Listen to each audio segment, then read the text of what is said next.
Welcome to the Virtual Zoo, the channel that brings the zoo right to you. Hello everyone from the last frontier. Of course, I'm talking about the state of Alaska, a place where the wilderness and wildlife are literally about as wild as they come in the States. Nestled in the picturesque Anchorage hillside on 28 acres of natural boreal forest, the Alaska Zoo is home to a diverse array of animals native to the Arctic and subarctic regions. Established in 1969, this zoo has become a cherished haven for both wildlife and visitors alike, offering a unique glimpse into the lives of creatures that thrive in some of the harshest climates on Earth. In this two-part series, we'll embark on a journey through this sanctuary for Alaskan native wildlife, see other cold-weathered inhabitants from around the world, and learn about rescued critters who were given a second chance at life for the zoo's brilliant conservation efforts. So, let's bundle up and get ready to explore the Alaska Zoo. Your journey through the Alaska Zoo begins just past the main gate and ticketing, and the action kicks off right away with a view into a shallow pool and rocky shores. Nearby, a viewing shelter allows us to go both high above and down below the water to view into the shores of the harbor seal. Harbor seals get their name because, well, they are often found near harbors. More specifically, they inhabit the North Pacific and Atlantic Oceans from California all the way up to the Bering Sea off the coast of Alaska. And while they will pull up in large groups when basking out of the water, they tend to be solitary when out at sea, much like male onyx here, who as far as I'm aware, is the zoo's lone harbor seal. Next to the harbor seals, and once again viewable from both above and below the water, is the freshwater playground for the North American river otter. We've seen them before and will see them again, but that's mostly due to their vast abundance on the continent, as their range stretches throughout most of North America, all the way from the Rio Grande in Mexico up to Canada and, you guessed it, Alaska. Now, if you've seen these cuddly creatures, whether in the wild or in captivity, you'll probably notice their playful nature. River otters of all ages engage in play with each other, oftentimes with objects in their environment, and believe me, they seem to love the water and snow. And their socialization with other members of their families proves crucial to increasing hunting techniques, communication, and overall survival capabilities as a group, even in the harshest of times. Heading down from this viewing structure and doing our first but definitely not last bit of backtracking is a facility that opened up in 2012 but was later modified sometime around 2015. There's a large underwater viewing area, and if we head upstairs we can get a better look at this snow-covered tundra landscape. This complex, including multiple off-show spaces for rescues and breeding, is the zoo's polar bear facility. Last I checked, the zoo was home to two females, Cranberry and Kova. This is Cranberry, a female who arrived in 2018 from the Denver Zoo and got her name thanks to her unique Thanksgiving birthday in 2001. On the other hand, Kova was brought to the zoo in 2022 by the US Fish and Wildlife biologists amid escalating concerns for her welfare as a young cub with no mother. The pair of them were later successfully introduced after my visit on April 26th of this year, and by all accounts, the two get along very well, and their playful antics can often be seen by zoo guests as they walk around the exhibit, play by the poolside, and of course dive into their large pool. And if you want to see the bears for yourself and can't make it out to Alaska, you can click on the link in the comments below to access a live stream of the polar bear habitat. Adjacent to this is an informative bear kiosk and the memorial for one of the zoo's most beloved animals. In 1966, Anabelle the Elephant was won in a contest by a local grocer and was later donated to what would eventually become the Alaska Zoo when he could no longer afford to care for her. Not only did she become the first official animal at the zoo, but she made this center an establishment dedicated to caring for injured and rescued animals. There's a lot more to her story, and in case you're interested, I'll link it in the comments below for your convenience.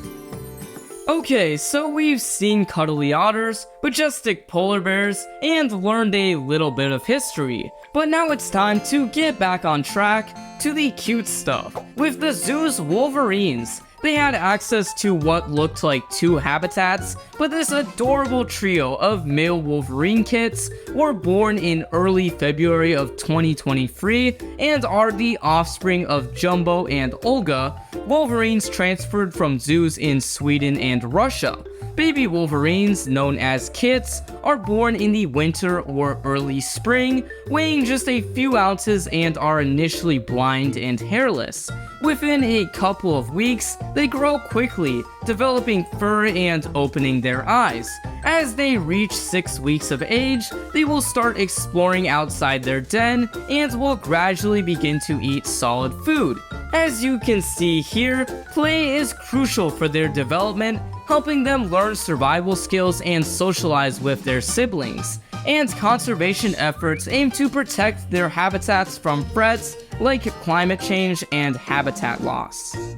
Across from the Wolverines are 2 large paddocks for rescued moose calves, which apparently will now turn into a muskox expansion. If you're wondering where the moose were, I didn't see any at the zoo, which is ironic because I saw them everywhere in Alaska but at a zoo.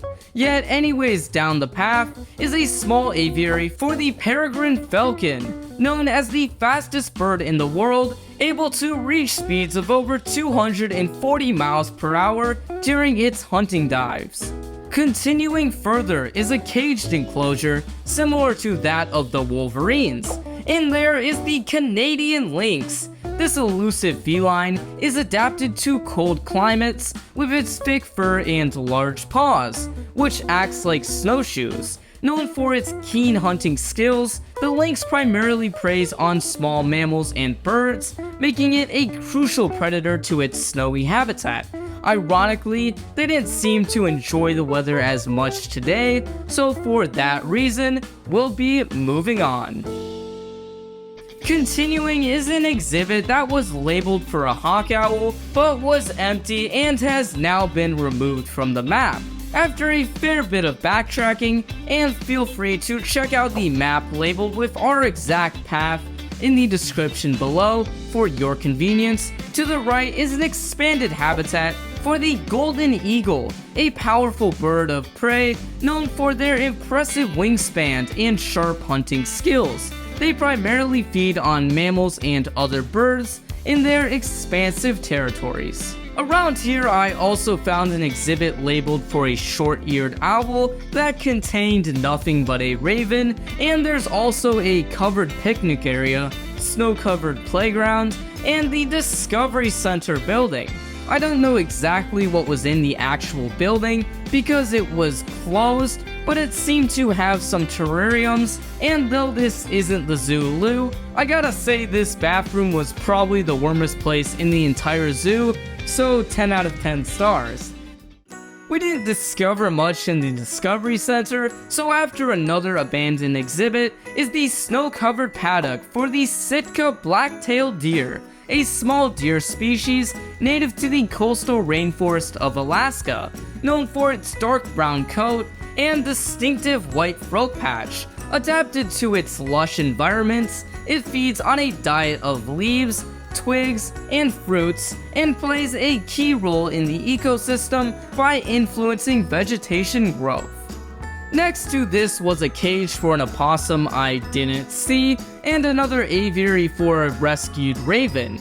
Next to this was a space for an ermine, which, you guessed it, I didn't see, but to be fair to the zoo, It might have been due to the weather, but across from all this, an aviary for the great gray owl. Gray because of their color, and gray because they are one of the largest owl species in North America.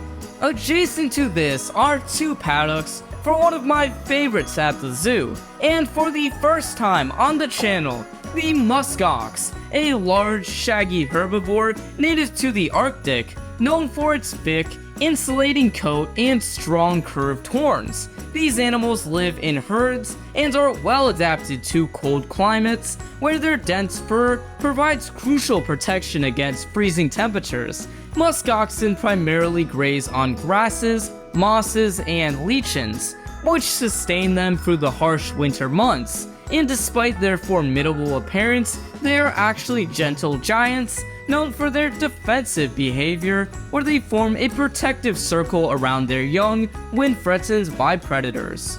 Definitely not a predator of them, but a little critter nonetheless. A small path leads to the enclosure for the red fox, a highly adaptable and intelligent predator recognized for its striking reddish-orange fur. This coloration helps them blend into its varied habitats, from forests to urban areas, providing camouflage amongst the autumn leaves and grassy fields. Though not necessarily much useful in the Alaskan winters, but I guess it does keep them warm when times get tough.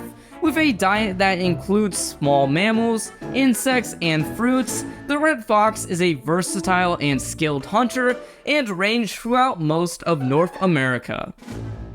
Leaving the fox and musk ox, we've got a decision to make. Luckily, I made it for you, as we'll head right at this fork past two seasonal aviaries where their inhabitants were overwintering indoors, and there's another paddock for the Tibetan yak, a sturdy, long-haired bovine adapted to the high-altitude regions of the Himalayas, where its thick coat, similar to that of the muskox, provides insulation against the cold. Used by local communities for milk, meat, and as well as pack animals, yaks are vital to the survival and culture of the Tibetan and Himalayan peoples, and their ability to thrive in extreme conditions makes them a symbol of resilience in the harsh mountainous environment. Behind them is another large animal we'll see later, and nearby, a small exhibit for the North American porcupine, who I didn't see. But also around here is another enclosure for the numerous alpacas, a domesticated South American camelid known for its soft, luxurious fleece that also insulates them and provides excellent warmth and protection against the harsh temperatures. Their coats are pretty much unique to each alpaca, as their coat colorations are determined by their genetic diversity. I know you can sometimes feed them in the warmer months, but next to them, another exhibit continues from all the way behind the yaks to this viewing shelter. We saw them earlier. Of course, I'm talking about the Bactrian camels, who are also used to harsh winters in their native habitats of Central Asia. And finally, our last stop for the day, a cozy coffee shop where you can sit down, warm up, and grab a bite to eat. Anyways, I'm pretty much freezing my butt off, and our journey through the Alaska Zoo will continue next week, just down the path, with part 2, so I guess I'll catch you on the flip side. But before I go, let me know what your thoughts on this zoo so far were down in the comments below, and remember, thank you for watching, I hope you enjoyed, and I'll see you next time on the Virtual Zoo.